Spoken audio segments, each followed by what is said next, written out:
song lyric right now. If I start singing part of Moana right now, will I get flagged as a video? Maybe. You might. Okay, well, you're welcome, YouTube. You don't have to hear that. Hi, guys. Hello. Hi, guys. Hey, I'm Alex Mack, and we are going to be chatting about a very important movie. Before we kind of dive into what movie we're choosing or who our awesome guest is tonight. Or what this show is. What the show is. Oh, this is Cinema Bias. This is Cinema Bias. This is a movie where we watch movies and talk about movies that really, really challenge us as movie viewers, as a movie critic, and, you know, kind of find out what it is about our personal biases going into and exiting these movies that really kind of does it or not does it for us. And I'm here with the ever lovely, ever stupendous Miss VideoDrew. Hey, girl. Thank you. Hey, girl. I would say that's a very fancy way of saying this is a show where we watch movies that we don't want to watch or that we've somehow missed. Yeah. And this week is a special one because this one we were supposed to do last week and it was too grim. Yeah, it's almost like there was a lot of stuff going on in the United States at the time or something. Like what would it be? Almost like something was keeping us from watching Alfonzo Cuaron's Children of Men, dystopian futuristic movie that I've managed to avoid my entire life because it looked too grim. Yeah, this is definitely a movie. We're going to dive into a lot of specific details from the movie. But before we kind of go into that, we are going to be inviting on an absolutely wonderful patron tonight that actually chose this movie for us to watch. It is Rob. Yeah, let's bring him on. There we Rob. go. Hi, Rob. Hi. How's it going? It's going great. How are you? Doing good. Thank you so much for being a patron of for VideoDrew, obviously in Cinema Bias, and you chose this movie, Children of Men. So definitely a chill movie. Before we get started, though, guys, the Streamlabs is open tonight. Streamlabs.com/VideoDrew. If you want like a Schmoebot voice, like a creepy Schmoebot voice, to come and say things, if you have some thoughts, opinions, or just want to give us a tip, feel free to do that over on Streamlabs, or you can, super chat us, and we'll be like discussing stuff. I think we were talking about some goals to set tonight. So if you guys have any ideas for goals, I think last night I told a bunch of stupid stories, but we'll see. We got some shots that we could do. We got some stuff. We got some ideas. Get drunk on a camera. My mother's so proud. We got some ideas, y'all. We got some ideas. Now, we are going to be diving into the movie Children of Men. Like I said, it is a patron pick from our dear patron Rob. So thank you so much for choosing this movie. Thanks for being a patron. But can you tell us, just going to really start off with this, tell us what your bias is towards this movie, towards Children of Men, directed by Alfonzo Cuaron in 2006. What drew you to it? Well, my buddy saw it in the theater. He's one of the only people to see it in the theater. He came to me afterwards, you have to see this movie, I'm a big music fan, and he knows that there's a scene in the movie that plays a King Crimson song while driving through Battersea Station with the pig flying over it. So sure, I said, yeah, okay, I'll watch the movie. And I was not disappointed. Like, the movie is, it draws you in the first 3 minutes. I didn't even remember about the song until it started playing. Oh, first 3 minutes of this movie is brutal. How about this, though? Before we get too much into the plot of this, oh my God, did Ferris show up? Oh my God, Ferris! Ferris giving us a huge donation, guys. You know what I'm going to have to do, Ferris? Now I'm going to have to change the donation limit again, so like we have more now. So I'll do that. How about Alex? You tell us why you've avoided seeing this movie, and then me and Alex are going to try to recap the movie in 60 seconds before getting on to our conversation. Absolutely. So, my bias. Why didn't you ever see this movie? Was this not something you were interested in, or? Well, thing is, I am 30 years old right now, and this movie came out when I was 15, 16 years old. And it's definitely not like a chill, like young adult rom-com situation. You feel me?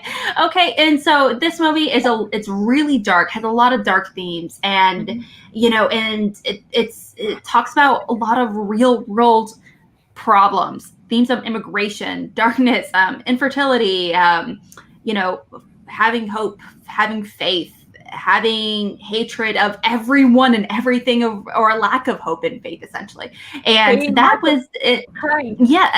Yeah, but that overall, essentially, though, those were a lot of themes and movies that I was not actively looking for. It seemed a little too dark for my taste, given my age at the time. I was still feeling pretty edgy, discovering the movie Alien all on my own. Wow, that is edgy. So, yeah, I was like 13, and I was like, I'm still cool, you know? You feel me? I'm still cool watching Alien, discovering all myself. But as a result, though,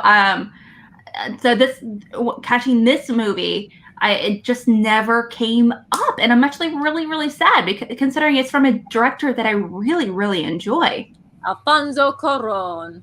It's definitely him. Not big deal. It's him, the guy who did The Revenant, and Guillermo del Toro, that make like the three. They're like the three bandits or something. They're like they call themselves like a trio of something. I forget the three Mexican bandits of the Oscars. Something like that. Something like that. Okay, I'll go before we get on to us trying to summarize the plot.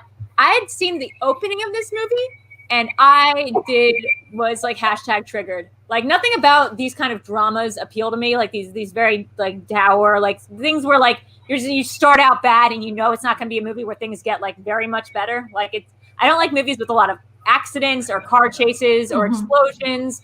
I especially don't like movies that have those things and then are also really like sad and aren't like fun, like, you know, Fast and Furious movies. So this movie, I knew it was important, and I knew I maybe seen like the opening scene of it. I remember like the explosion, and I knew Michael Caine was in it. I knew Julianne Moore was in it for a hot minute. And the big part about this movie that was like such a big thing was that like nobody famous at the time was in it. Besides, Clive Owen was not that famous. So nothing about this movie like ever spoke to me. But having watched it on election night, I can like say 100%. Nothing about this movie speaks to me.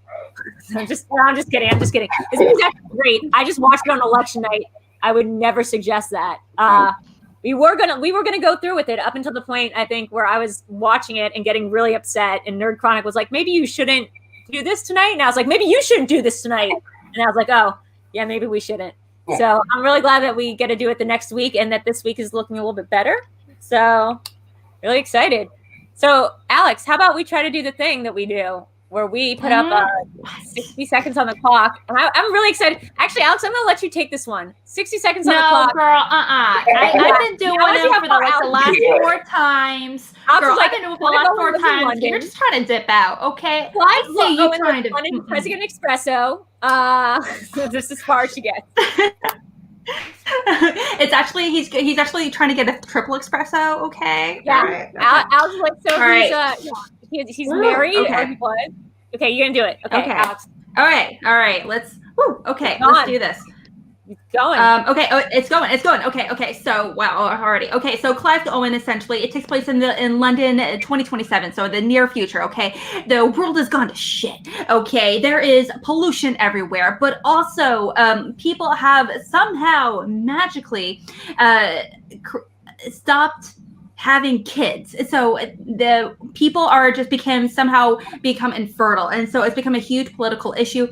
There's a lot of religious groups that are like blaming mankind, saying, you know, this is the reason why we're doing it, is because we're cool with this. And, you know, there a lot of religious views coming down to it. So this guy named Clive Owen, he's actually the ex-husband of a domestic terrorist. Anyway, they get together. He ends up, she's like, hey, I need some papers to get this little Mary Magdalene situation across the state. And he's like, sure, bruh. And he takes her over there. He's like, whoa, you are actually pregnant. Crazy. And so he takes her over. Everyone that surrounds them dies while he's taking her over there. And he's like, oh my gosh, a baby is born and I'm the new Messiah. And he dies. Wait, what?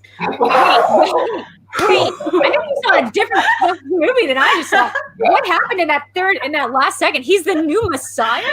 Is that what happened? He dies. Is that what happened to Jesus? No, I watched this and I was like, this is a completely symbolic moment. He ends up becoming this, like, he doesn't so much become a messiah specifically, but he definitely becomes a person. He's almost like V, where he becomes more of an idea rather than a person. He is completely motivated by this idea, and he his whole purpose at that point is just to save this woman and save the baby. Fair. He's That completely part, selfish fair. in that moment. Hey, As a guys, result, though, in the chat, if you think that this movie ends with Clive Owen, a guy named Clive Owen, that would be miraculous. That was what the guy's name was. Tell me I'm wrong when I say it ends up becoming a really symbolic moment. Tell me that people will not look at his sacrifice as him saving this woman and child, and it's as a very biblical Jesus-like moment. Did Jesus have a kid? He will go down in history as the man that saved the baby, the holy baby. Okay, that's why I say maybe not a messiah of sorts, but he is definitely gonna have a very biblical. Yes, I agree with you there. I agree with you there. I'm gonna fill in a couple little gaps here. I nailed it. I nailed it 100%. Rob, you agree with me, right? You were so close. You were right there. You're right there. Right there. He is not himself a domestic terrorist. It is his ex-wife. They have lost a son together. It's the ex-wife is played by Julianne Moore, and she was supposed to be like the big thing that made everyone come to this movie. But she dies fairly early on while working with Chiwetel Ejiofor, who turns out to be the bad guy. He's the leader of this group called the Fishes, which is a cool name. And yeah, they find out this chick's pregnant, and for some reason that so Julianne Moore dies in this car accident after they're ambushed by this roving gang. It turns out that Chiwetel has orchestrated that because he wants to use the child as a bargaining chip against the authoritative figures. It's actually this huge commentary about immigration policy, because the entire movie is just like it's just like how that government has become so anti-immigrant, because for some reason the only country that's like survived all this badness is like London. So there's all these immigrants in cages from every part of the world. And Chiwetel, as part of the group, wants to leverage the fact that this woman's got the first pregnant woman in like 18 years. Because the movie starts out with the youngest boy in the world who was like 18 years old dying because somebody stabbed him for not giving an autograph. And that gives you a sense of what this movie is going to be like. So he helps with the help of Michael Caine, who I guess is not his father. But like it's really, he's not his dad, right? No. Okay, so his old friend, whose pictures are plastered with just like him and like Julianne Moore. Like this old guy just has pictures of this other dude's family all over his house. He helps them escape. They end up getting into a prison. They break into a prison so they can catch this boat that's supposed to be from this group called the group called? The Human Project. Yep. The Human Project's boat is going to come to this prison for some reason. So they got to break into the prison with the help of Sid, a guy who only talks in third person. And there's a whole big shootout, blah, blah, blah. And then, yes, they escape on a boat. It turns out Clive Owen was shot by Chiwetel. He teaches them how to burp the baby. And then he dies. And the boat's called Tomorrow. It's almost like tomorrow is going to save us. Yes, it's almost like there's a tomorrow. Let's see. So what are we missing? Symbolism. What did we miss here? Yeah, it's definitely a movie with that's something I actually really appreciate about this movie, that there's it's not shying away from a lot of the darkness throughout this movie. And let's face it is a very dark movie. Now, versus we get a lot of movies, more so now more than ever, we get a lot of movies like Black Klansman or I'm trying to think of other dark movies. I'm trying to think of another movie that's this dark. I'm having a hard time thinking of a movie that's this dark. When I think of Blade Runner, that kind of just sort of dystopian movies, just like this. Yeah. Blade Runner works. I think. Go ahead, Alex.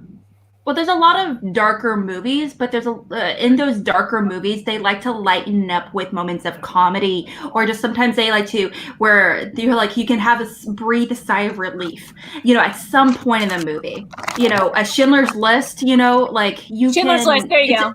It's incredibly dark. It's incredibly dark. It's incredibly graphic and sad and terrifying and realistic. However, there are these random little moments of comedy, and there's moments of relief at some points where you can take a breath. In this movie, it is like pure anxiety. It is like watching that movie Uncut Gems. I was like the entire time. The road. Oh my gosh. But it doesn't shy away from, really putting the audience on the edge the entire time. Spotlight's like that, right? Moonlight, Spotlight. All like the dramas are like that. I feel like I don't feel like Spotlight. Like Spotlight's one with like Michael Keaton and Rachel McAdams. I meant Doubt. I'm sorry, I meant the other priest one. Oh, yeah. That was pretty dark too. This movie is really depressing for a lot of reasons. Not only because it came out in 2006 and it managed to predict a lot of, like, I feel like stuff that we have anxiety about. Not just the fact that the immigration stuff is so on the nose that it might as well just be like, nah, America, careful. But also the way that it deals with bureaucracy, the way it deals with the idea of fame. The idea that the youngest kid in the world would be stabbed to death because he refused to give an autograph. Like, perfect. What they do with the bomb, I don't know why I put food in my mouth right before deciding to add a thing to say. The thing with the bomb, this movie starts out with this horrible bombing that, like, Clive Owen orders an espresso, walks down the street, the place explodes, and everyone just kind of brushes off and goes about their day because it's become so commonplace. Really predictive of, like, the mass shootings that we were dealing with when we were allowed to go outside in the book. Yeah. There's a lot of very real terror that's really focused on domestic terrorism, especially from that was started, especially in the US in particular, and as well as the UK in the early mid-2000s. And that was reflected in a lot of its films as well. Rob, I know you said you were over in the UK around this time. Is that right? Well, I was in London in 2005 when they would have been filming it. I didn't saw them or anything like that, but everything looks like it did then. The only reason you'd have any reason to believe is 2027 is the billboards are different. It was the only thing I think he tried to make it, even though it's in the future, so close to what we are now. Yes. Like it's not like they did with the Jetsons, for instance. They have no tech. I noticed that too. They have no tech. They have no tech that's different than our tech. The only thing that I noticed is the speedometer on the car is on the windshield, which is probably something that we have today. But that's really cool. Wait, I don't think we had it in 06 though. Right, and the car, the only thing that looks different about the car is maybe a sharper edge. That's as far as they were going. They weren't going that everybody has laser shoes. They didn't have like 3D hologram phones, and they didn't draw your eye to any of that. The one thing we do learn in this movie that they do have is the government gives you poison. They give you, in case you want to commit suicide, the government just like rations out poison. Quietus. But they also outlaw marijuana. Craziest fucking movie. This thing. This is really the darkest timeline movie. It's really it's definitely a weird movie. There's a lot of, I don't want to say inconsistencies because it doesn't. There's a lot of weird moments like that. But also the entire time I kept thinking, well, if suddenly the planet has stopped the ability, it became suddenly infertile, where kids just started dying under the age of 5 unanimously, or whatever it may be. Go ahead, sorry. Well, because I know they mentioned a bunch of kids died, but the thing is, I'm really surprised that they were like, well, we have no way to populate the planet or keep it going, so let's kill a bunch of people if they want to. Well, it's kind of it's not just because they can't populate it, it's also because apparently, along with the no population, and correct me if I'm wrong, Rob, it's also like global warming, everything's gone to shit, and the rest of the planet's become basically inhospitable in some way. You notice a couple of things. There's been some nuclear blasts that have gone on. They talked about the bomb that went off in Munich. People are still going to fight. I guess it's still human nature. There's still going to be wars and stuff like that. Nope, and everybody's trying to become selfish and look out for themselves. But I wouldn't.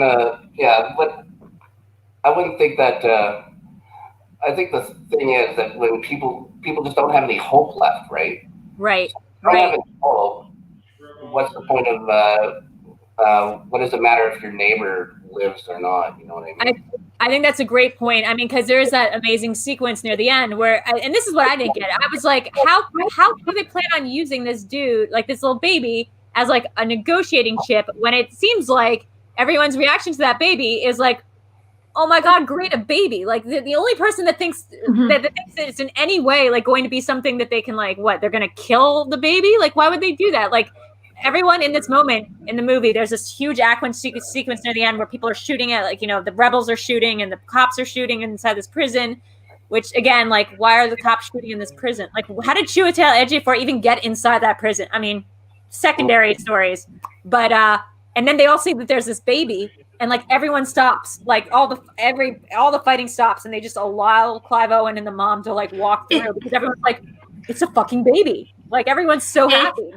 It's a biblical moment. Okay, now something I do want to, there's a lot of biblical symbolism throughout this movie. Now, something I do want to highlight as well is that this is a very complicated plot. There's a lot of things going on. The world building is fantastic, which like you said, I think that's actually really, really smart decision making, not only on Alfonzo Cuarón's choice, but whoever did like set design, production, costume design as well, because it's just far enough in the future where it feels very realistic to us, and the technology is not so far out of bounds where it seems like a crazy sci-fi world like in Blade Runner. You know, it feels real. It feels very doable to us, you know, especially considering a lot of dramatic themes and everything. But I thought that was actually kind of interesting when I was like thinking about this world building and like complicated stories. Let's face it, it's very easy for movies to get that muddled up. But also it turns out that this movie was actually nominated for 3 Oscars, including Best Cinematography, Best Achievement in Film Editing, which makes complete sense. And that movie is edited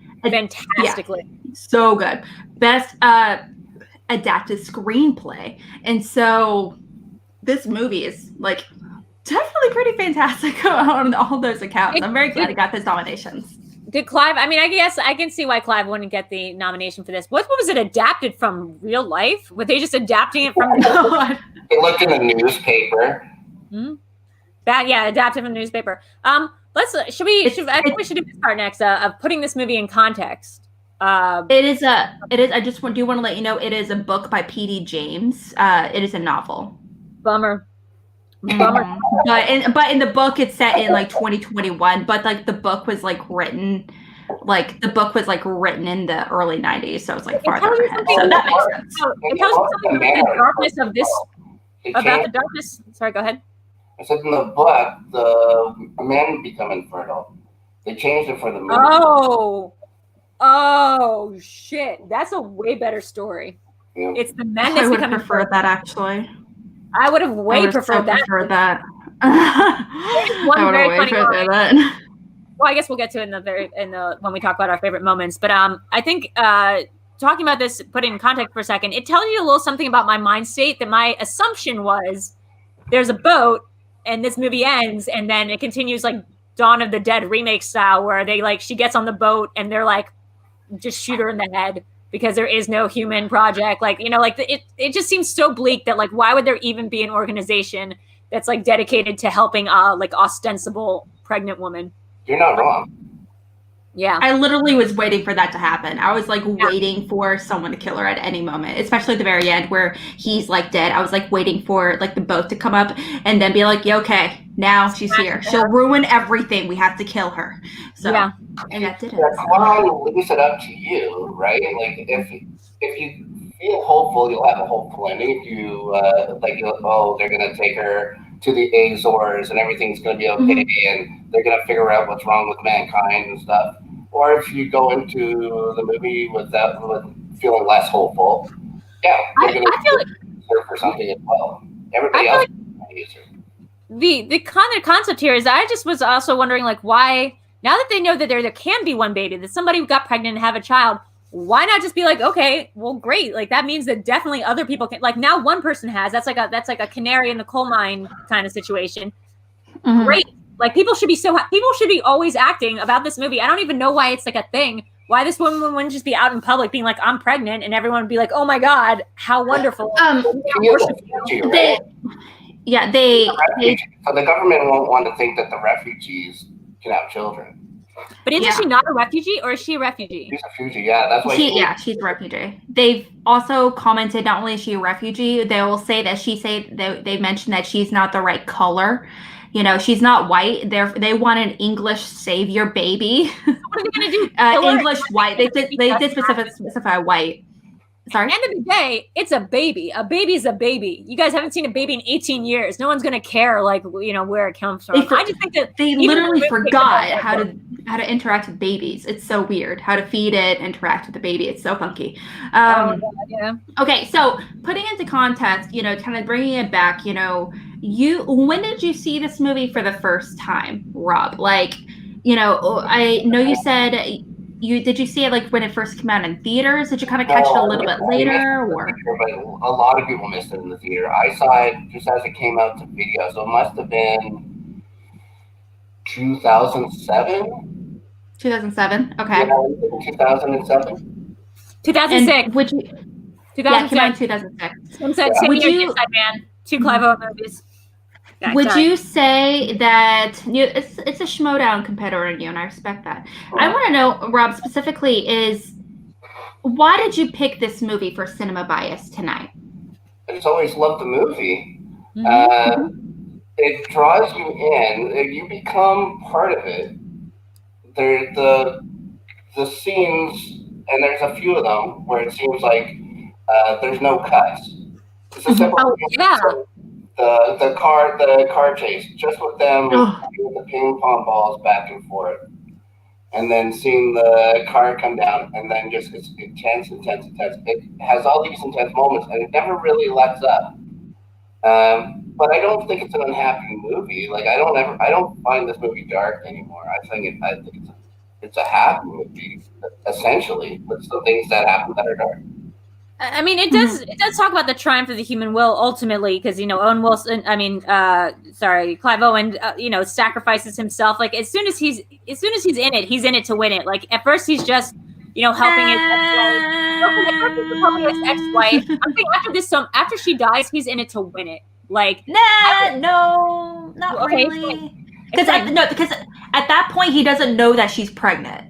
No, he doesn't find out she's pregnant until significantly later. He is in it to win it. After he's in the conversation around the dinner table, and they realize where he's suggesting, "Hey, you guys have to take her to a doctor, to like medical professionals," and he's like, "No, we need a blah blah blah." That at that point where he makes a conscious decision, "Hey, not only am I going to kidnap her from this group of people, I'm going to take her to some people that are going to be safe about this whole process." Well, at that point, he is totally into win it. He's actively trying to take her. It's not a totally altruistic idea to steal her away from the fishes. Yeah. He overhears a conversation where they're like, "Yeah, let's just kill Clive Owen." Like, I love that nobody remembers his character's name, so his character's name is Clive Owen. True.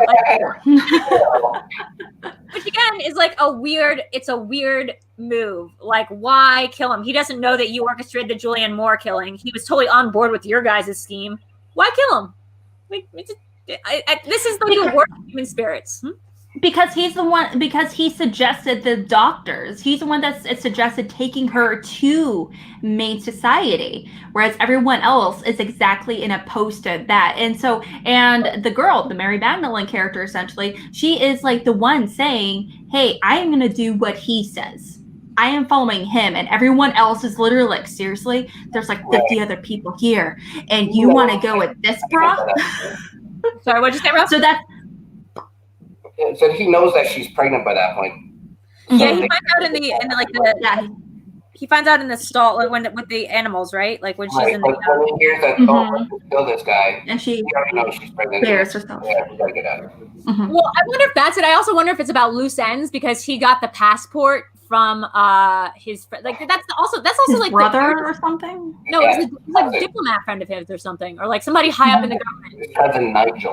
His cousin Nigel. Okay, so his cousin. I wanted to see more of that world. It was very Black Mirror-y for a second. That's also the part where you get a little bit more of the sci-fi stuff because you get to see what his cousin's son is playing on this little tablet thingy. You know, not paying attention, just like every other kid. Yeah, just like every kid in the world. But you know that cousin offers up like a different mindset that we get in the film because it's just we're just seeing like the lowest rung of society for most of this film. And you're right, the way that it's shot, the editing and the cinematography of this movie are so intense. Like it just makes you feel like you're viscerally in the moment, like you are just dodging bullets. So you can't really stop and think about what this world might mean in a philosophical sense, except until you hear what like cousin Nigel says. Like he's like the voice of the other side. Like he's just like, why does it matter? Like he's like, when the rich get richer, the poor get poorer. Like there are these gross undesirables kind of thing. He's sort of tuned out, clueless. Michael Caine is the other really interesting voice that we get in this movie because, Rob, tell me here, maybe I missed it. What is his relationship to Clive Owen? They're friends. They're like best friends? I think they worked together in New York when they were activists or something like that, when Julianne Moore, like Julianne Moore's name is Julian, I believe. Okay. And then Julian and Theo all worked together with Michael Caine, who's Jasper in New York, I believe, because I believe that's where his son died. Yeah, Jasper knew the son. I'm imagining it's in New York, but this movie is pretty famous for not giving you much for exposition. They don't explain very much. Nope. Yeah. The director, Alfonzo Cuaron, he's actually mentioned he doesn't like using exposition all that much because he has mentioned in interviews he calls it lazy filmmaking. Right. Yeah, I mean, he it's likes like the opposite of an exposition dump movie. Like absolutely. exactly. Well, he likes open-ended and he likes open-ended endings. He likes it when you at the he says he doesn't like to make it easy for the audience. He wants to force the audience to solve the problem or figure things out for themselves. You know, I was surprised at the end when they showed the boat. I figured when he just kind of slumps over, that would have been a good spot for Cuaron to cut it. But he shows the boat at the end. I think to give it a little bit more hope, because otherwise it's just so weak. You know, I think that's also like, you know, you could get this little Black Mirror world, like you know, my desire, you know, it does speak to sort of restraint that he has, or like this sort of like his, this is sort of like restraint, discipline to be like, no, I only want to tell this story from like the ground up, because like the impulse here, I'm assuming, would be to be like, okay, now what's going on in the government? Like what's going on here? Like let's see. I have a picture of the grossest apartment of all time, which is Nigel's. So let's see. Hold on, let's see if I can share it. I got this up. There we go. It's almost like it's like almost like a Sheen's Place from Wall Street, but like grosser. Like that's like a what a gross house. It's definitely kind of a weird situation. I mean, like that is like it's arguably one of those iconic Picasso paintings. So they're obviously, and there are these two large dogs. You know, here in this world, obviously having pets is a kind of luxury, financially speaking. You know, but yeah, they have servants. The color palette not only is a very Black Mirror-y. Jared Kushner lives here, I believe. Like this is where Jared Kushner.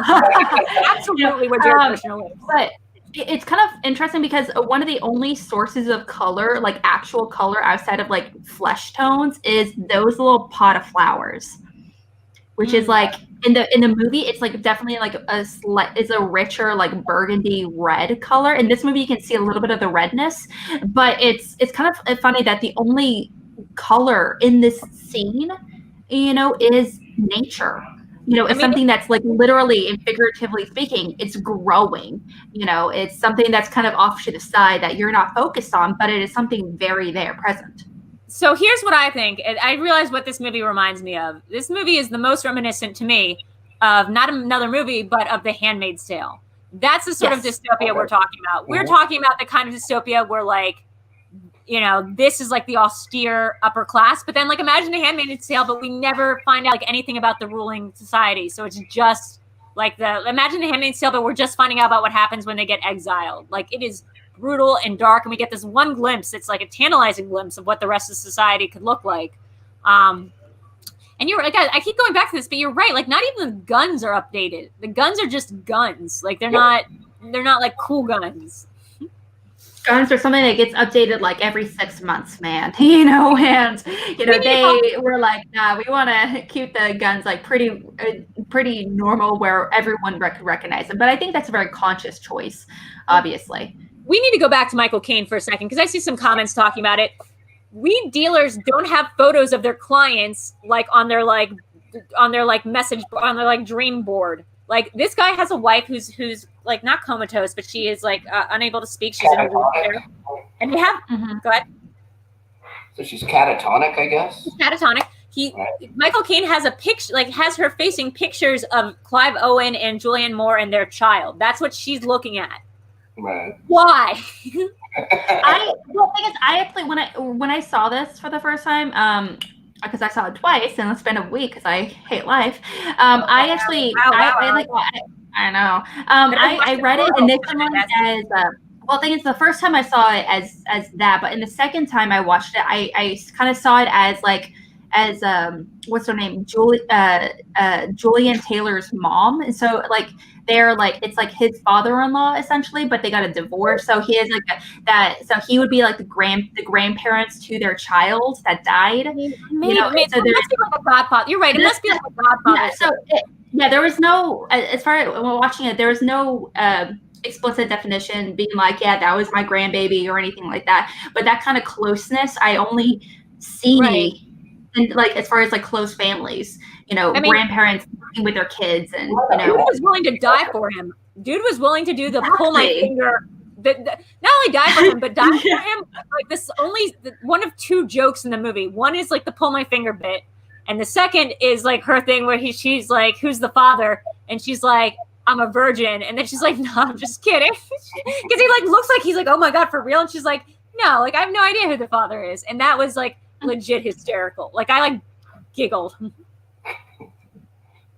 But yeah, like I want to talk about like, are there any sort of like moments that specifically grabbed you that like, what were your favorite like moments or characters or lines from this film that like, really stuck out to you when you play this movie in your head for the dystopian future that we'll hopefully never have to come to?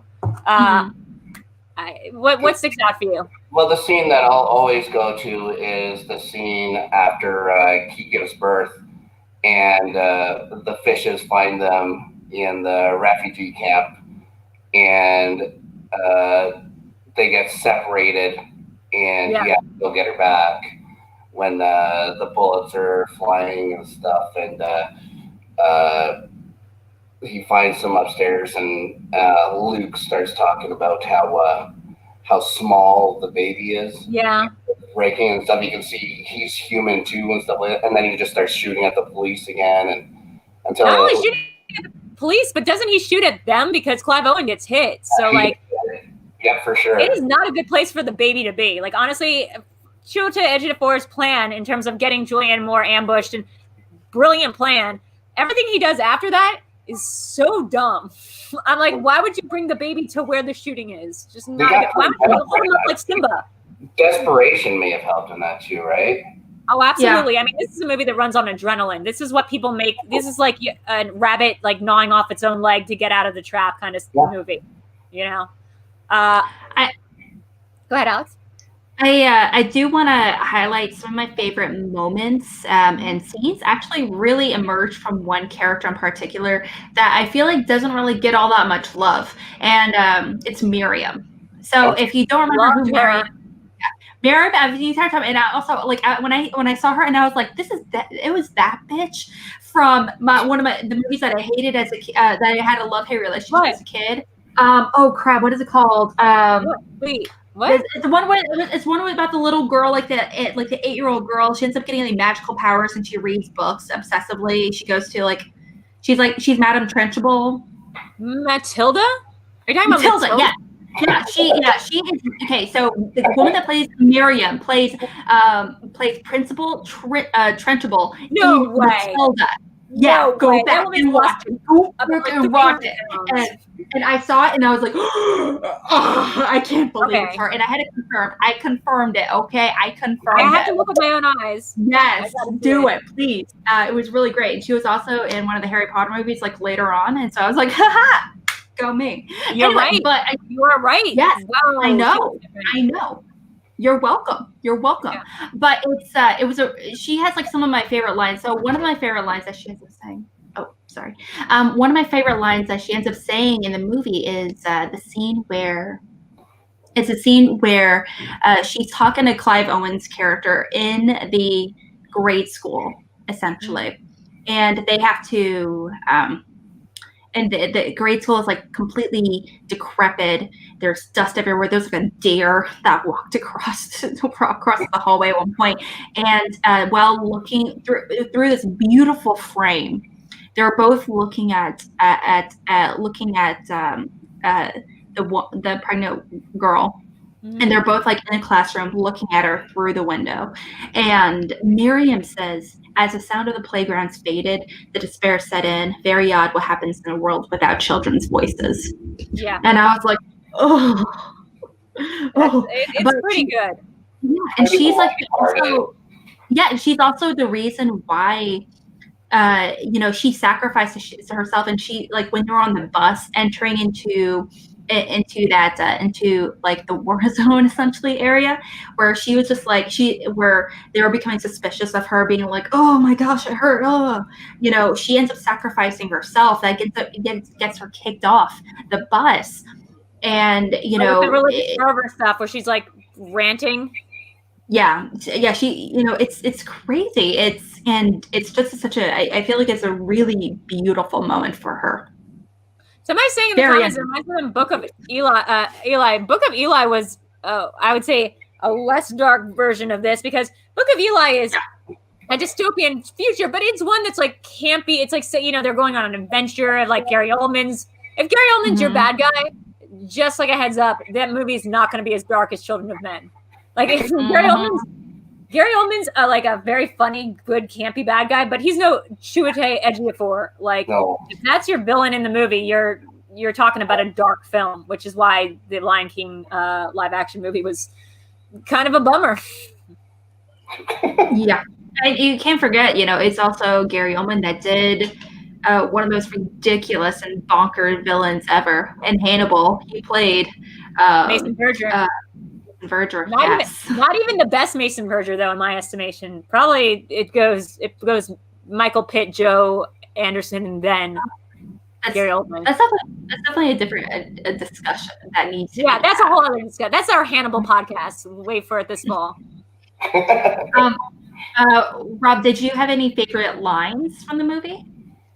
Oh, I'm bad at remembering things like lines. I feel like I'm not sure. Like the pull my finger and then. So good. Yeah.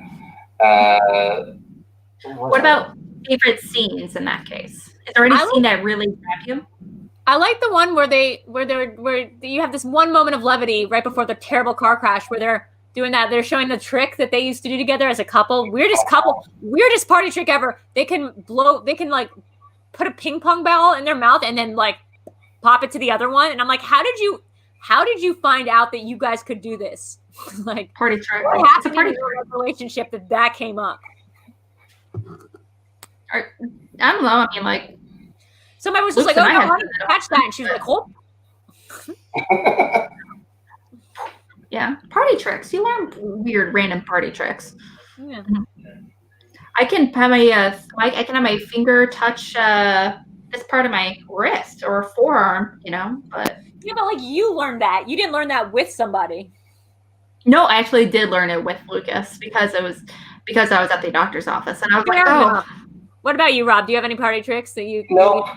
Nope. Yeah. Rob, look, I'm from Canada. I don't need party tricks. Okay. I'm polite. Rob, okay. When you saw this movie, you said that you were in London. Like, does this movie resonate as like reminiscent of your experience there, or do you feel like this is like a global movie? Like this movie is just for, like, I know it feels specifically American to me right now, but that's because we're building cages and putting people in them. But, no, all I know is that when I was on the streets there, like very little of this movie takes place in London. There's the scene in the beginning where it explodes. Well, and then the London I didn't see. Like then they go deeper in, like where they go to the dog track, and then they have to take the bus, and they have to go to that dinner. I wasn't anywhere near there. I was right down near Victoria Station. So I lived in London. I was in Baker Street, like right there. Yeah, and then it's a lot of farm settings, and then the coastal towns, and then they blew the hell out of the coastal towns, so you wouldn't recognize it anyways, right? Secondary question: why would they have bombed that prison? What did they think was going on there that they needed to bomb that whole refugee camp? Like when the fighter jet comes at the end, I'm like, what did you think was happening? Well, the Fugees blew it their way in, right? There was an explosion, and that right, they blew their way in. Blew their way in. But to what end would that make that place someplace that like you would need to bomb? They blew their way into a prison. So for all the government knows, like the fishes, whatever they're called, just blew their way into a refugee camp. Right, but why would you need to bomb? Yeah, go ahead. They may not know it's for people to get in. They may think it's for people to get out. Sure, but they sent a bunch of their soldiers there too. I just like the logic here just doesn't work except in a doomsday like end of days scenario. But then again, we're living in a Ferris, stop it. Alex, that's a nice bed. Alex, that's a nice bed frame, says Ferris. Okay, for that we've got to do something. For that we have to we've got to do something. The homeowner. Alex, we need to see your party trick now. Your weird human trick. Oh God, disgusting. Just kidding. No, I'm just gonna start calling this. It's actually I shouldn't do that. It's because I have my cartilage is like really bad in my hands, and that's the reason why I can do it. It's actually really bad. I have arthritis. I have a connective tissue disorder that makes it so I can do this, and I can sit really weird, and I can bend my legs so they're facing like a W, and then make them go all the way inward like that. I can also what else can I do? Eric, Lon, remind me. In a 90s hip hop video. What'd you say? Looks like a dancer in a 90s hip hop video. Yeah. Do it. Wait, how do you do it? How do you do it? Okay, left in front of right. Then you clasp them together. Make like a square. So lock your arm. Then put it so both elbows are facing down. Okay. Now you make a square. As hard as you can. Even make a square. Wait. No, what? Yeah, so you cross. So it's like here, and then you cross them. Yeah, and then you put your head, without breaking it, you put your head in there. Yeah, this is too big. It's too big for my This is witchcraft. Yeah. It's too big for my headpiece. Let's see. I'm just going to start calling this the Ferris jar, is what we're calling the tip jar from now on, because Ferris is a monster. Ferris, you're making me... Okay, so let's see. Do I have any other talents? I'm trying to think if I have anything else to show off.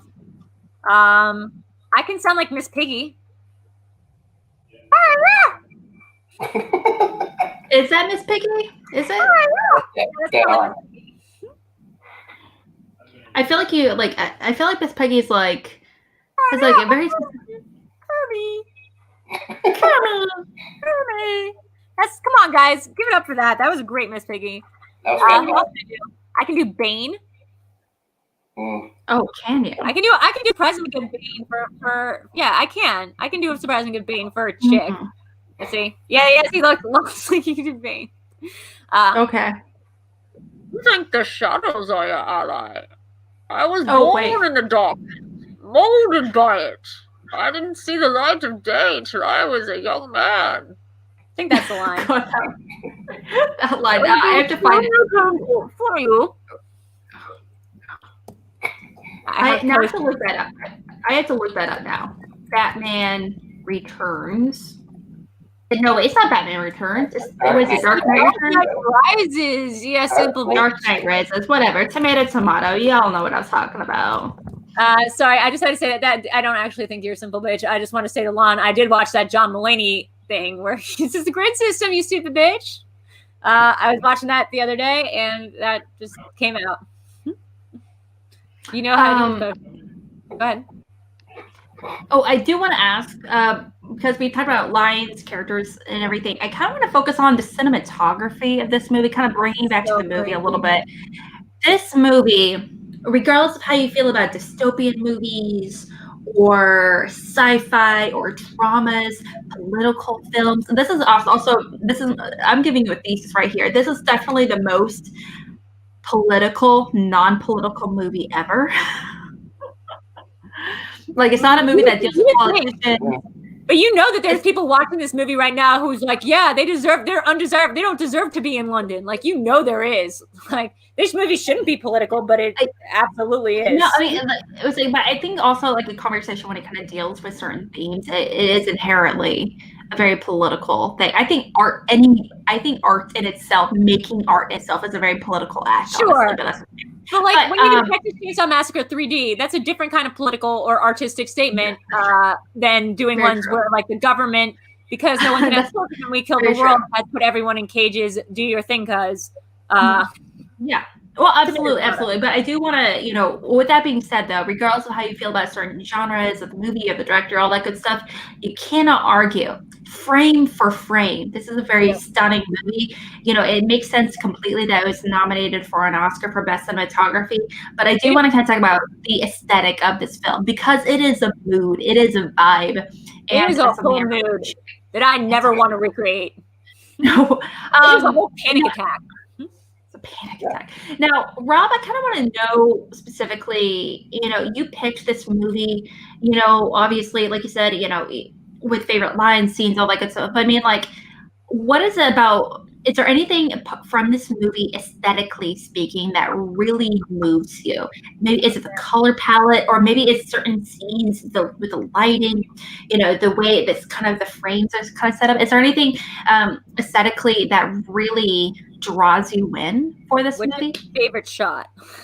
Favorite? It can be. What is your favorite shot? You might have that. Well, my favorite shot again is in was it Brixton on Sea or whatever, when the building's being blown apart. But you're right when you say the movie is filmed in blues and grays and like muddy greens.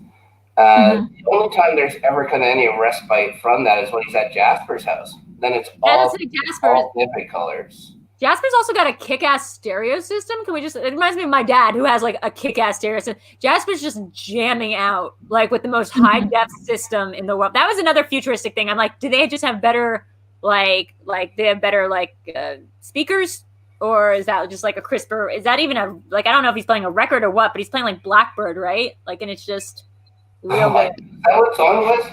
I just go, oh, and him doing the weird air guitar dance. It is, ironically, I think this might be the most fun Michael Caine has had in a movie in a very long time. Despite the movie being grim as hell, that's the most fun Michael Caine's had playing somebody. I can't think of the last time he seemed that like excited to not be playing Michael Caine. Yeah, and he gets killed. True for it. Well, Michael Caine is definitely an iconic actor, but he's not known specific. He's known for comedies and things like that. But he's not known for doing dramas much. Yeah. He is things. Alex, sorry, back up. Michael Caine's exclusively known for doing dramas. There are very few comedies, but absolutely. Yeah, no, absolutely. I know that, but when I growing up with him, I think of almost exclusively comedies when it comes to him. I think of Rat Race. I think of what was it that movie? Trading Places. I think of Trading Places. Things like that. No, sorry, not Trading. The one he does with Dirty Rotten Scoundrels. Yes, I think of these. So you're totally right. Things I associate him more with these. I think comedies. Tom Cleese was the guy from Rat Race too. I'm not sure if that was him. Was he in Rat Race? Yeah, John Cleese was it. Oh, okay. You're totally right. But regardless, I associate him with a lot of these comedies. It's kind of funny because I kind of mentioned earlier that that this movie is that you can't really breathe watching it. But Michael Caine, he is like low key the only element of comedic relief throughout the entire movie. I do want to take a minute to highlight this scene in particular because that's my favorite shot. Because I feel like it highlights the ridiculousness of this world. I missed this.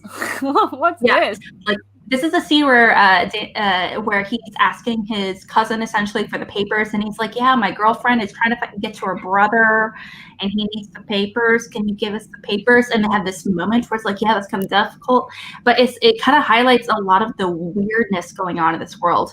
It's also very Black Mirror-y. Like that kind of just predicts that first Black Mirror episode. Like that's the Prime Minister. What was it like? Something of the nation. Hail the chief. I forget what it is. National Anthem is the name of it. The one with the Prime Minister and the pig. Total last shot. But what are we supposed to think that dissidents put that pig in the air and supposed to represent somebody, or what does the pig represent? I think that's the arc of the arts, and so I think that place is where they're gathering up all the art from around. Like we were talking before, the kid playing his little computer game and stuff where they were sitting down. The painting behind him is Guernica by Picasso. Yeah. It's like I said, it's not when they walk in, the statue of David is sitting there, right? Oh, so they're doing like a Nazi thing where they're like just taking all the art themselves. Right. It was actually a replica of the statue of David, because unless they took the original, like cut off half his leg, they cut off half his leg and give him he has he's amputated, like where his is amputated with from his knee down, and they have a whatchamacallit, and it's I thought he said that they saved it. Yeah, that's what I was thinking. That's definitely something. That's the statue of David that did get blown up, and they just managed to save it except for the leg. That's okay. I misunderstood. Like I read it as a very different situation. So in this world, then Pink Floyd and stuff like that too. I mean, that's really cool and clever, and I didn't realize. I'm gonna have to go back and watch that sequence. I do think it's funny though that in that world, then like Banksy or somebody made a very famous floating statue of a pig. Like that's not real art. Like it's funny that they're like, this is our fortune. This is what we've reaped from being the one nation left. We get the giant pig floating in the sky. Yeah, the arc of the arts is Battersea Station in London. That's where they had the pig fly over for the cover of Animals. Yeah, that is. Yeah. I knew something. There's also this idea of there's a real element of classism that's set throughout that scene, because as you can see, it's kind of a joke where like the higher class you are, you don't need to dress nice. So you can be very casual by comparison, and if Shawnee can bring that picture up again, you see he is definitely the much more casual one in this situation. He's dressed in jeans. He's dressed in a gray sweatshirt thing, versus Clive. He's dressed in a suit, and they both have nice watches out, and he's definitely a lot more chill by comparison, at least by his almost dress. Lovey. Also, hilariously, it's that guy. It's not Terrence Stamp. It's that other guy from Big Fish. Danny Houston. Danny Houston. Oh, that's great. American Horror Story's favorite character actor. Just kidding, they have 100, but one of them is Danny Houston. Mm-hmm. Yeah, I think that he's living there. I think that's why he's dressed casually. No, that's definitely his house. He was coming from work, I believe, right? Because he was he was at the dog track. He picked up because he was so sad about Sergio being killed. Was he did he care about Sergio, or was that just No, the thing is he didn't care, but he said that he was like, "Oh, this is affecting me a lot more than I thought," in order to get out of work. So he I feel that after his son died, there's no exposition. They're not telling you that. This is just what I feel. Just when dead son. His son died, he shut down. Yeah. And couldn't care less anymore. And his wife went another way. His wife went into even higher into activism, into paramilitary kind of things. But he just stopped. She went into, let's not sugarcoat it. She went into domestic terrorism. Right. No. It's only domestic. She did. Yeah, no. Thing is, by definition, she is 100% a domestic terrorist. She is. the UK citizen being part of a group that's committing terrorist acts on the UK. Is it good? What is she doing? That's up for debate. But if she's doing good things, but she's part of a group that's actively kidnapping people. That's calling the rebels in Star Wars domestic terrorists of space. But it's that's completely different. Thing is they are actively specifically for the UK. They're doing it for UK benefits. It's different. Like honestly, you can definitely make that argument. Honestly, if the rebels were part of a planet or something like that, you can make that argument that they would be domestic terrorists. Sure, you can make that argument. I'm actually asking. I forgot. Like, are they bombing? Is she bombing stuff? Yes. She's bombing. Okay. She mentioned that it was like her group that did the bombing at the beginning, and she didn't realize that he was there. I thought they kept saying that it wasn't them. That was the government. That they've been responsible for bombings, but they stopped. That the government actually blew up the cafe. Yeah, maybe that is the case, but the point is though, they do have there's a history of domestic terrorism. Now, if it's for a good purpose or whatever it may be, that's definitely arguable, for sure. But that doesn't matter. By definition, they are domestic terrorists. Sure. Look, I'm not going to argue semantics on it. I think that's like a little bit like to the point. This is the side point of it. But I think that what it is to say is that she's got blood on her hands. She's not clean, and he is like she's in the thick of it, and she's gotten involved with, of course, like somebody who's and you see this all the time in these kind of movies. Like, of course, even the rebels are going to have this swings too far the other way, but ends up at the same place as the authoritarian government kind of thing, where Chiwetel Ejiofor's character, like, it should be, there's no reason that he should like see a pregnant woman and be like, we're helping her travel. I mean, yes, I don't think it was ever his plan to get her to safety, because he's the one that originally was trying to talk Julianne Moore into keeping the kid in the UK. So he was always planning to use the kid as like a bargaining chip. I still don't understand how a child is a bargaining chip, except for my favorite shot in the movie, which is right, you hold up a baby and like everyone like just stops. Like everyone just stops. You hear like one guy on the radio go like, stop, like don't shoot anymore. Because of course that like brings the humanity to it. And that's the first time we've really seen this moment of collective humanity instead of collective like cruelty. People have just been doing stuff out for themselves. You see that guy Stu, right? Like the guard's named Stu, and he's got a, oh wait, that was my other favorite line in the movie where they had to call Stu a fascist pig. And Stu talks in the third person, and it's just like the most random affectation to have this movie to have. But, he sees the baby, and then he's going to grab it, and then, like, whatever. So you get the sense that everyone's just in it for themselves until, like, the baby literally stops, like, the middle of a, like, gigantic shootout, and everyone just stops, like, and they just let them pass. And it's such a beautiful climactic moment that really does speak to a more hopeful vision of humanity, that you watch these soldiers go from being soldiers to, like, being, like, guys being like, oh my God, I want to touch it. Like, it's really, was the most beautiful part of the movie, I think. There's a lot of nativity scene kind of vibes going on in the movie, right? Like when Theo finds out that he is pregnant, she's in a barn or a manger, right? She shows him the baby, right? Yeah. Jesus Christ. Mm-hmm. And then when Sid busts into the inn or whatever, where she had the baby, sees the baby, says Jesus Christ. So they put it on there again. And then I guess the movie was released on Christmas Day. And it's about Is it really? Yeah. That's funny. In the States, it was released on Christmas Day. I know that. What a terrible idea if you're trying to win an Oscar. But, yeah. I don't know if they were. Yeah, maybe. I mean, it got nominated for a bunch of things. I'm wondering, this movie, I feel like it was such a bummer. This movie could not have done well in theaters when it came out. Like, I just don't. Did it? Like, I'm I know it was, but it wasn't by much. I can't. 70 million. I think it was made for $75 million, and it made 70. Yeah, it was 76 million. Made 76 million. So it took a $6 million deficit. Yeah. Right.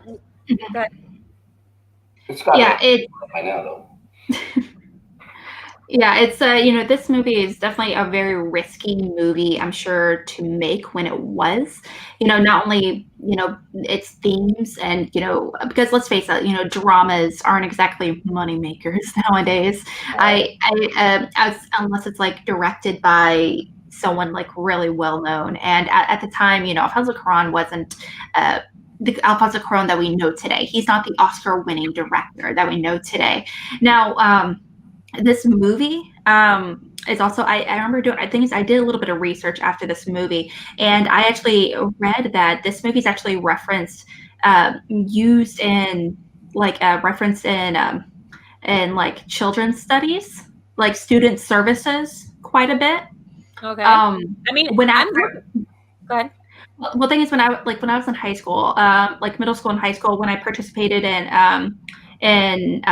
student services kind of thing, we over like a summer we studied a franchise or a movie or whatever, and like then we applied it to the Bible. So we did Lord of the Rings and Chronicles of Narnia and stuff like that.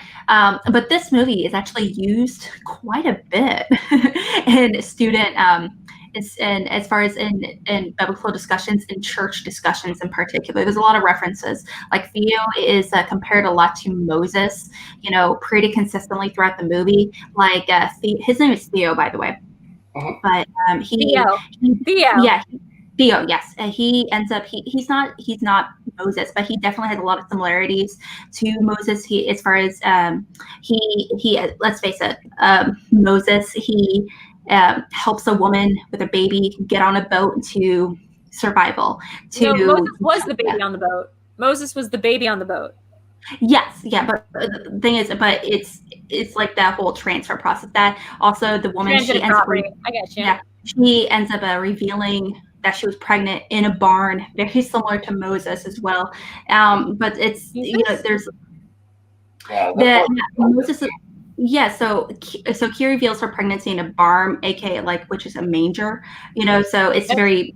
Like Jesus. So it's not Moses, but I mean it's a very biblical moment. But I mean it's where he compared to Moses in particular a lot.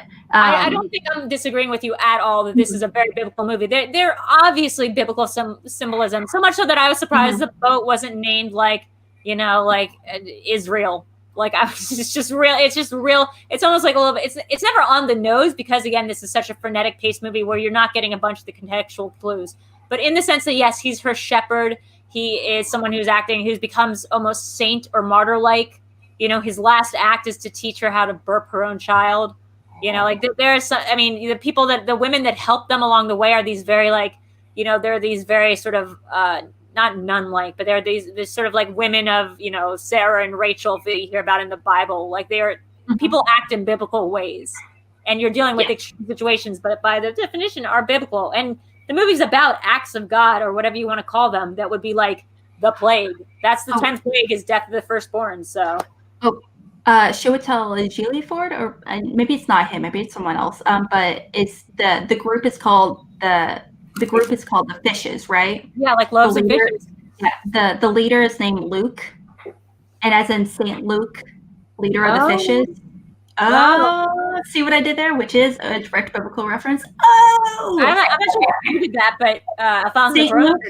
Yeah, for the Bible. Hold on, I'm getting a new crayon. I want to say that this movie bummed me the hell out. It reminds me why I have such a hard time with dramas. I have a hard time with certain kinds of films. I have a hard time with action movies because I get too triggered or whatever when I hear gunshots or car crashes. So those kind of things I find very triggering. And then dramas just really make me sad and most of them make me bored. And I just don't like the feelings that they invoke in me because they invoke not good feelings. Like they invoke feelings of just having to sit with your emotional state and things not being great in the world or loss and grief. And just not things I want to think about or live in on an everyday moment. But I will say that this movie, truly, if you are going to watch a drama, if you are going to watch something that you want to move you, this is a very effective movie, especially because this movie is being recontextualized now. I'm seeing right now, even on Wikipedia, they're saying that this movie after, hold on. They're saying after, hold on. let's see. It says after. In the wake of the European migrant crisis of 2015, the British withdrawal of the European Union of the late 2010s, the election of Donald Trump in 2016, and the COVID pandemic of 2020, all which involved divisive debates about immigration and increasing border enforcement, several commentators reapprised the film's importance, with some calling it prescient. And then there's like 40 links.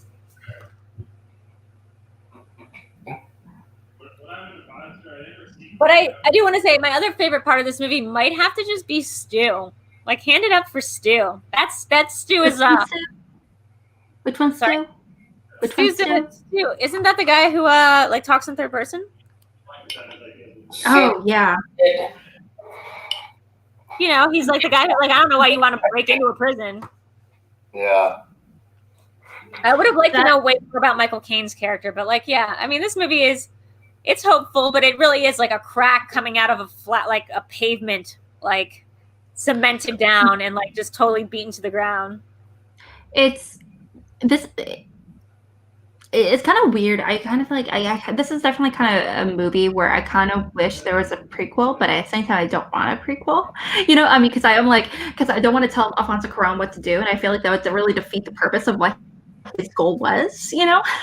But I would really have loved to see, you know, where these characters came from, especially Michael Caine's character, you know, Theo's, or, you know, Julian Taylor, or whatever her name was, her character as well, by Julianne Moore. I would have loved to see her character evolution the events leading up to her death, unfortunately. Or I want to know everything. I want to know about Chiwetel. I want to know, but I especially want to know about Michael Caine and his lack of a family. I think that's one of the reasons why I love this movie so much, is that you want to know more, but you'll never get it. Anything that you get is going to be in your own head. Yeah. It really whatever you want. It really is like the perfect film. Like, I would show this kids, like, if I like had a filmmaking class, I'd like show this to all my students, because it's such a thing that people will just want to, like, if you do a dystopian or anything set in the future, you just want to tell exposition dump. Here's how this part of the government works, blah, blah.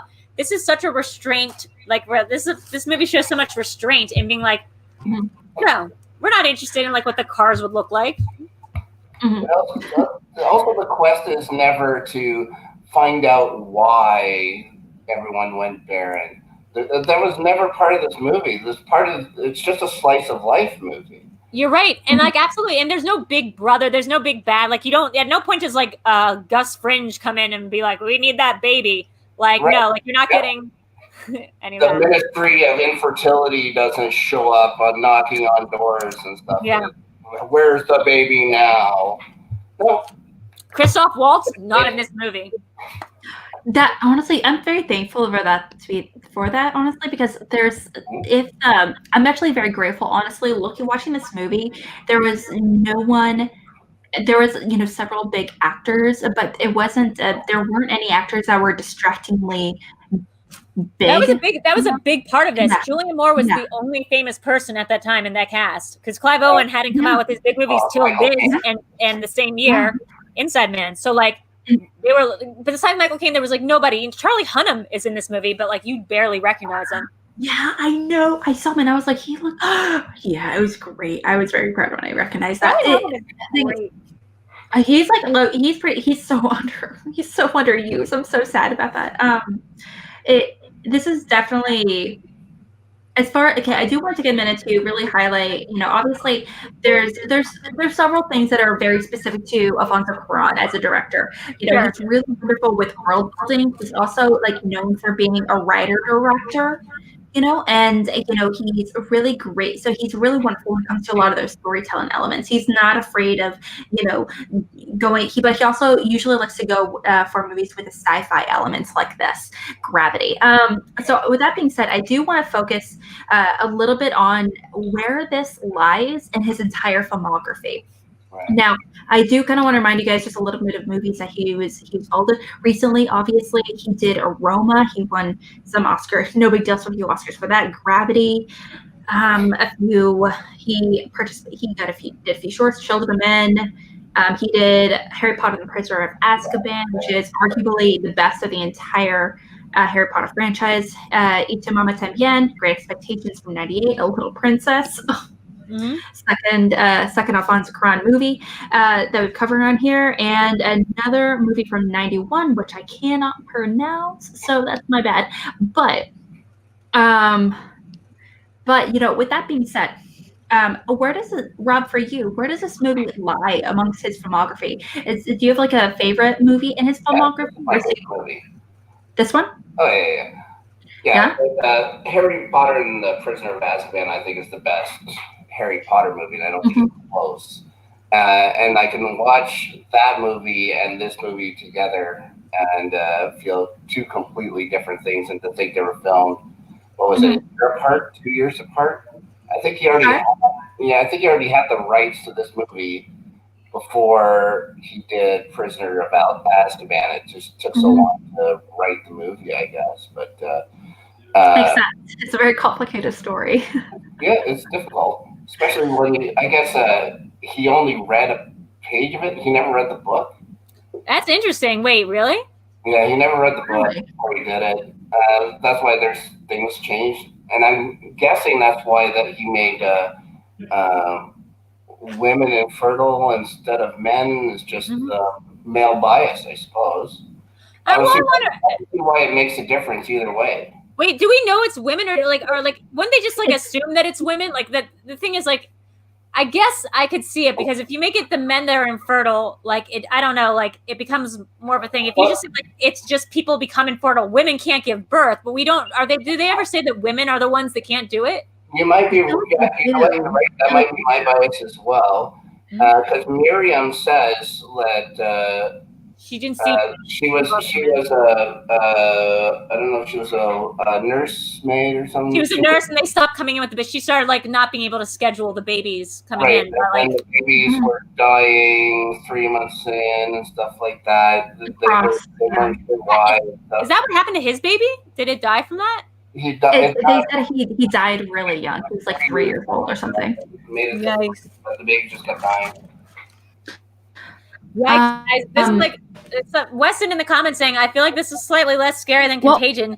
Weston, reality is slightly less scary than Contagion at this point. They've already, in the Contagion universe timeline, we've already solved COVID. They're done. They have a CDC in the fucking Contagion timeline. We are so much worse. Girl. Drew, what about for you? As far as the Alfonso Cuaron, filmography, where does this movie lie for you? I can't watch most of his movies because they make me anxious. He did Gravity, right? Yes. That's a big hot no. Gravity. That's a big hot no for me. And what other ones? Great Expectations, Y Mama también. I like Y Tu Mama. Y Tu Mama también. Yes, that one he did. Great Expectations from '92 with Gwyneth Paltrow and Ethan Hawke. Wait, sorry. I know which one's my first one. Azkaban is my favorite Harry Potter, full stop. So, that's my favorite one of his. I definitely feel like this is. I feel bad. I've never seen Gravity, so I can't really. Don't. I've heard that a lot. That response a lot. Sorry, I don't know how to recommend the movie. VideoDrew. I know the movie is I know what it's about. I've heard everything about the movie. Well, I'm gonna give it 5 bags of popcorn regardless, because it's a great movie. But don't watch that movie. Oh my god. Yeah. Oh. I've heard it's pretty much a suicidal woman. Imagine being in space, and, having a terrible accident, and then you're just stuck in space. And I can't. You're done with the hyper-realism of this movie, but it's just being stuck in space for 2 hours. Nope, I can't do it. I won't do it, girl.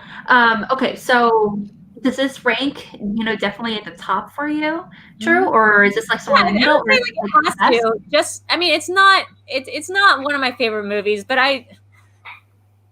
it's just too grim. I wish I could get past my own internal biases. This might be one of the first cinema biases where I have to be I can't get over it. I can't get over my own bias of being I don't like dour, sincere movies. Everyone in this movie is so sincere. Everyone's so serious and so.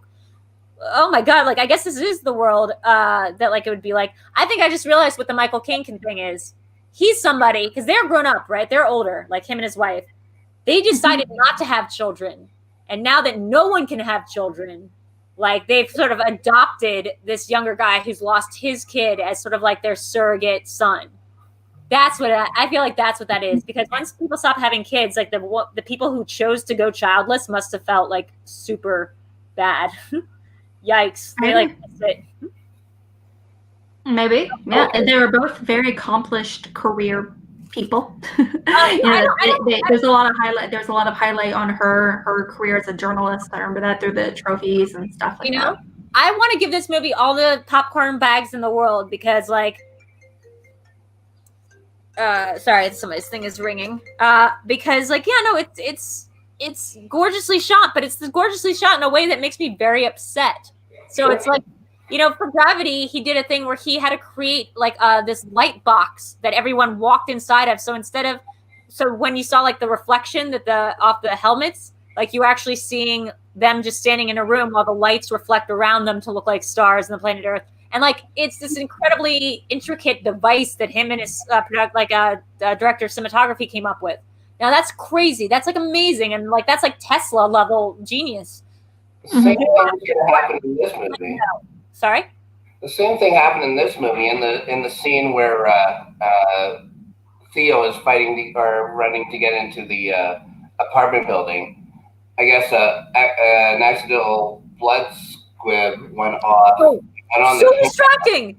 So distracting! And they decided to keep it, and they just made it like they were gonna. It would have taken 5 hours to reset the scene or something like that, and they just said, "Oh, we'll just keep it." Can I tell you something? I forgot about that moment. I had a problem with that moment. So blood splatters, and some splatter gets on the camera, but it's done in like I can't tell how much of this movie is done in one take, and several sequences seem like they were done in one take. Say that one was done in one take. I think it must have been a little bit of magic in places where they could make a cut. That must have been done in one take because minutes of staying in that scene. And it's like 1917. We think of that movie as so cool, but like this movie, right? So what happens is someone gets someone's blood splatters, and then it goes on the camera, which I don't like necessarily because what it does is it breaks the fourth wall. We haven't been watching someone like with a documentary crew, so why is the camera in the movie? Like the camera shouldn't exist in the film. We are the audience, but the camera lens doesn't exist in this world. To suddenly have it that the camera is like to have blood splatter on the camera is to acknowledge the camera exists, and I felt like that was like a weird moment. But I totally get it. It's one take. You only got so many hours of daylight. But didn't that happen though? Isn't there a scene in Prisoner of Azkaban where that happens as well? Where someone gets something on the camera in Azkaban? Really? Yeah, but they do it on purpose. Wasn't it? Oh, I might be wrong, but I thought it was when they were showing the Patronus near the end when the Dementors were coming out. I was sure that there was something that goes on the camera. But I might be wrong. I'm gonna Google it. Because I love that movie. Also, great Gary Oldman performance. Let's see. I mean, I'm not going to find it here. But you guys, how do you think this movie stands up? Like, do you think, or holds up? Do you think? I mean, I've given my opinions about. Yeah, how did you feel last week? Yeah, I couldn't watch it last week, but like, yeah. What do you guys feel about this movie now versus when you first saw it, Rob or Alex, having not seen it? I find it much more hopeful now because I'm in a better place now than I was 15 years ago. 15 years ago, I still loved the movie, but I found it dark and sad at the end. I can watch it now and find some light at the end of the tunnel. You know what I mean? Yeah. What about you, Alex? I feel exact opposite. This movie is thank you so much for Rob for bringing it to us. I couldn't. Oh, no, it's definitely. This is a movie that really just makes me sad actively, and I understand there's like I have moments of hope throughout the whole movie, but this is not a movie by any means that I find hopeful. This does not make me excited for the future in any way, shape, or form. And it doesn't make me hopeful for people or like the future of people as we know it either. And, the reactions in these situations or anything along those lines. It's so it was a very difficult watch for me personally seeing for the first time. Now, I do think that also might be reflective of, my age. I'm in a, I've been told like people in their, at my age specifically, have been known to have a really dark outlook, on these kind of themes at this point. And, and thing is, but maybe once I get a little more life experience, maybe I'll change my mind, but it was rough. It's good to have experiences like this. This is what this show is about, is like, making us watch things outside of our comfort zone. So I think that about wraps it up for our Children of Men. Thank you guys for sticking with us. I think we just decided what we're going to do for next week. I want to say this is we're going to stay away from the politics of this movie as much as possible, about the person creating it. Let's see. Next week's movie is, guys, something I believe Alex hasn't seen, because I've certainly seen this movie. We are going to be doing Annie Hall. Oh. Right?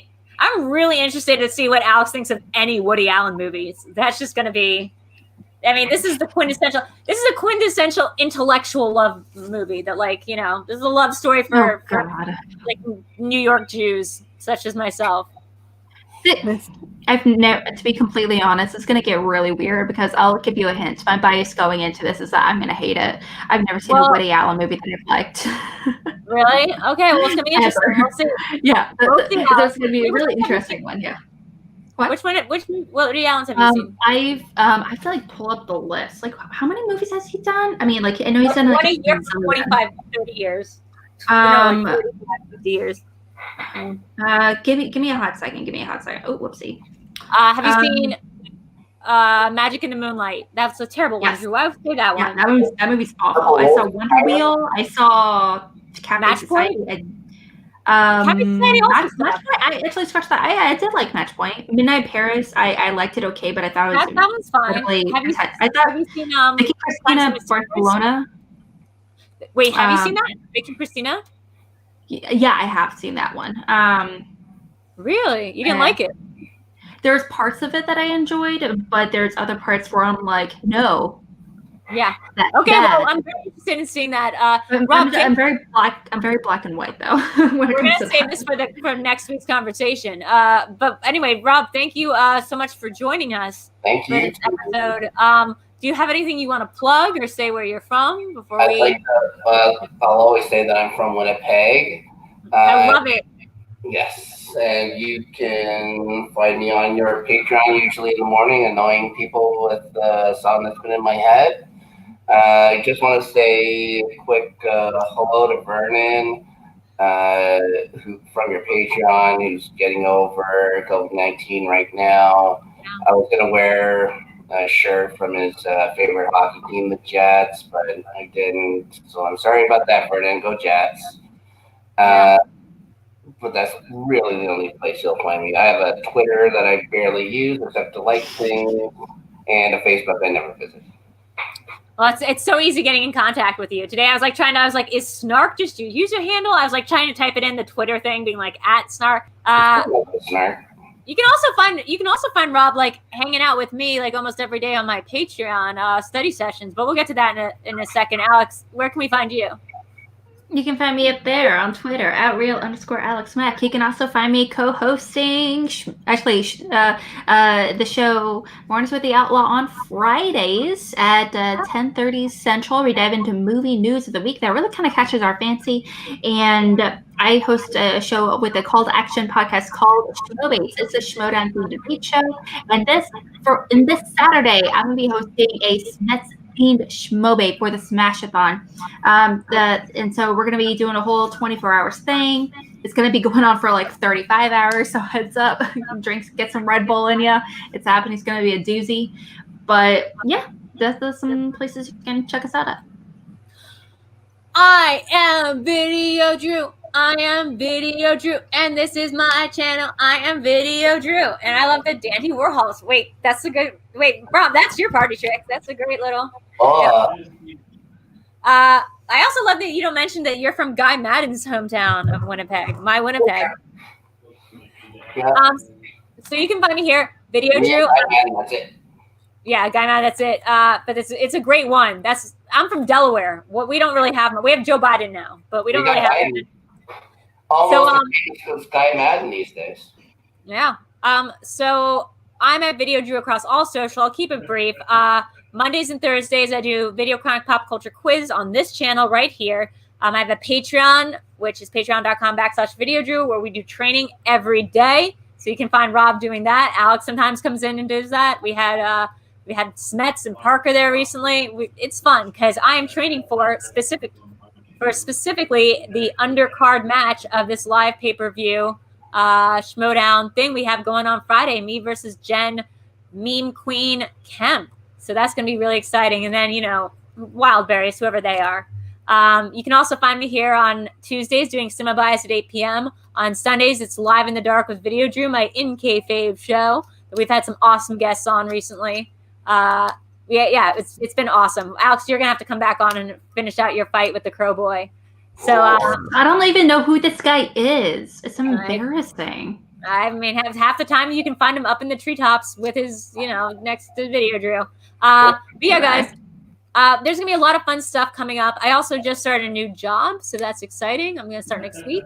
So I'm very happy. And then also, I have a new project in the works with Lon Harris. So you guys can look forward to that, you little nerds, you little ship nerds. So yeah, guys, thank you so much for joining us, and we will see you next week. Say goodnight, Gracie. You gotta say it. You gotta say goodnight. Okay. Good night.